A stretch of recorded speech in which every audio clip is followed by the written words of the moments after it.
പാഠം 1. കഥകളതിമോഹം. ശ്രീ മഹാഭാരതം കിളിപ്പാട്ട് ദ്രോണപർവം. എഴുതിയത് എഴുത്തച്ഛൻ. പ്രയോഗഭംഗി, ശബ്ദഭംഗി, വാങ്മയ ചിത്രങ്ങൾ തുടങ്ങിയവ കണ്ടെത്തി എഴുത്തച്ഛൻ കൃതികളിലെ വർണ്ണനയുടെ സവിശേഷതകളെക്കുറിച്ച് ഉപന്യാസം തയ്യാറാക്കുക. എഴുത്തച്ഛൻ കൃതികളിലെ വർണ്ണനാ സവിശേഷതകൾ. മലയാള ഭാഷയ്ക്കും സാഹിത്യത്തിനും അഭിവൃദ്ധിയും നവോന്മേഷവും നൽകിച്ച കവിയാണ് തുഞ്ചത്ത് രാമാനുജൻ എഴുത്തച്ഛൻ. മലയാള ഭാഷയെ ആധുനികതയുടെ ദിശയിലേക്ക് നയിച്ച അദ്ദേഹം ദ്രാവിഡ പാരമ്പര്യത്തെ ആധാരമാക്കി കിളിപ്പാട്ട് വൃത്തങ്ങൾ സൃഷ്ടിച്ചു. നാടോടി തനിമയുടെ ഈണവും താളവും ചേർത്താണ് അദ്ദേഹം കവിതകൾ രചിച്ചത്. കാവ്യഭാവനയ്ക്ക് യുക്തിയുടെയും അർത്ഥപൂർണതയുടെയും അടിസ്ഥാനം നൽകി എഴുത്തച്ഛൻ അലങ്കാരങ്ങളിൽ നവീകരണവും കൊണ്ടുവന്നു. ഭൗതിക സുഖസൗകര്യങ്ങളിൽ അമരുന്നവരെ തത്വചിന്തയുടെ വഴിയിലൂടെ ഉദ്ബോധിപ്പിച്ച അദ്ദേഹം സാധാരണ ജനങ്ങളുടെ ദുരിതങ്ങൾ സാമൂഹിക തലത്തിൽ ഉയർത്തി അവതരിപ്പിച്ചു. വ്യക്തിഗത ദുഃഖങ്ങളെ സമൂഹത്തിൻ്റെ ദുഃഖങ്ങളാക്കി മാറ്റിയ എഴുത്തച്ഛൻ ഒരു യുഗപരിവർത്തനത്തിൻ്റെ കവി കൂടിയായിരുന്നു. എഴുത്തച്ഛൻ്റെ ശ്രീ മഹാഭാരതം കിളിപ്പാട്ടിലെ വരികളാണ് ഇവിടെ പരാമർശിച്ചിരിക്കുന്നത്. കുരുക്ഷേത്ര യുദ്ധഭൂമിയിൽ മരിച്ചു കിടക്കുന്ന കർണനെയും മറ്റും കാണാൻ ഗാന്ധാരി എത്തിച്ചേരുന്ന സന്ദർഭമാണ് മഹാഭാരതം സ്ത്രീ പർവ്വത്തിൽ നിന്നുള്ള ആദ്യ കാവ്യഭാഗം. കൗരവരുടെ മൃതശരീരങ്ങൾ കാണുന്ന ഗാന്ധാരി കർണന്റെ ചേതനേറ്റ ശരീരം നോക്കി വിലപിക്കുന്നു. യുദ്ധവർണ്ണന പോലെ തന്നെ പ്രധാനമാണ് യുദ്ധഭൂമിയെ വർണ്ണിക്കുന്നതും. ഒന്ന് വീരരസം വർദ്ധിപ്പിക്കാൻ ഉതകുമെങ്കിൽ മറ്റൊന്ന് കരുണരസം വർദ്ധിപ്പിക്കുന്നതാണ്.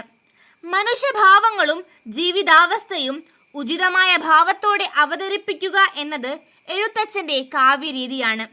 കുണ്ടലമറ്റ് കവിൾത്തടം മിന്നിത്തിളങ്ങി ചലനമറ്റ് കുരുക്ഷേത്ര ഭൂമിയിൽ കിടക്കുന്ന കർണന്റെ വർണ്ണന ഭീകരമാണ്.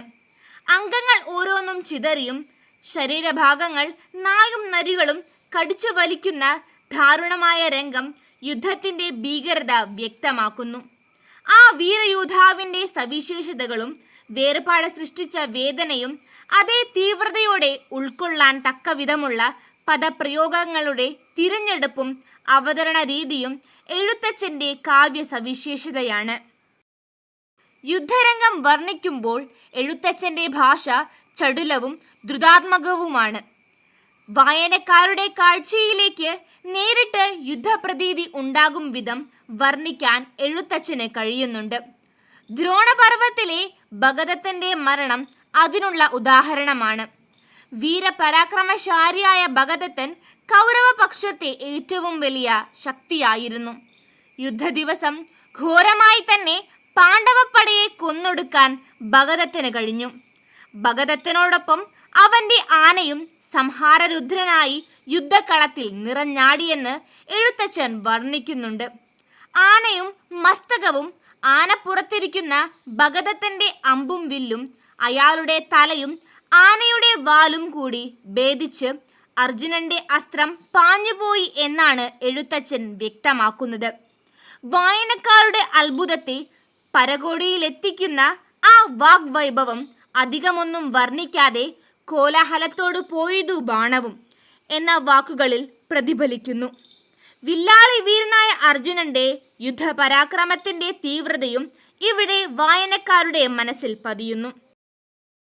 എഴുത്തച്ഛൻ്റെ കൃതികളിൽ കാണുന്ന ശബ്ദസമൃദ്ധി ശ്രദ്ധേയവും ശ്രദ്ധാകർഷകവുമാണ്.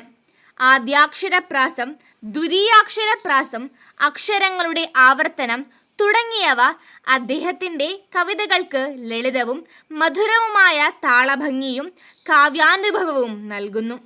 ഈ ശൈലി വായനക്കാരനെ ആന്തരികമായും ആധ്യാത്മികമായും ആസ്വാദനത്തിലേക്ക് നയിക്കുന്നു. കർണന്റെ ദാരുണാന്ത്യം വ്യക്തമാക്കുന്ന സന്ദർഭത്തിൽ താളം ദുരന്തത്തിൻ്റെ ഭയങ്കരാന്തരീക്ഷം സൃഷ്ടിക്കുന്നു. യുദ്ധത്തിൻ്റെ ചടുലത വ്യക്തമാക്കുന്നിടത്ത് താളം അതിശക്തി കൈവരിക്കുന്നതായും കാണാം. ലളിതവും സംക്ഷിപ്തവുമായ ഒരു രചനാരീതിയാണ് എഴുത്തച്ഛൻ്റേത്. സ്വതന്ത്രവും അനന്യസാധാരണവുമായ ഒരു വിവർത്തന രീതിയാണ് അദ്ദേഹം സ്വീകരിച്ചത്. ഭാഷയുടെ ലാളിത്യവും ജനകീയതയും അദ്ദേഹത്തിന്റെ വർണ്ണനകളെ പ്രശസ്തമാക്കി. സംസ്കൃതത്തിന്റെ ചലനം കുറച്ച് നാട്ടുഭാഷാ ശൈലി ഉപയുക്തമാക്കി കേൾക്കുന്നവർക്കും വായിക്കുന്നവർക്കും മനസ്സിലാകത്തക്ക വിധം അഭേദത്വ പ്രീതി ഉളവാക്കി അദ്ദേഹത്തിന്റെ കാവ്യം.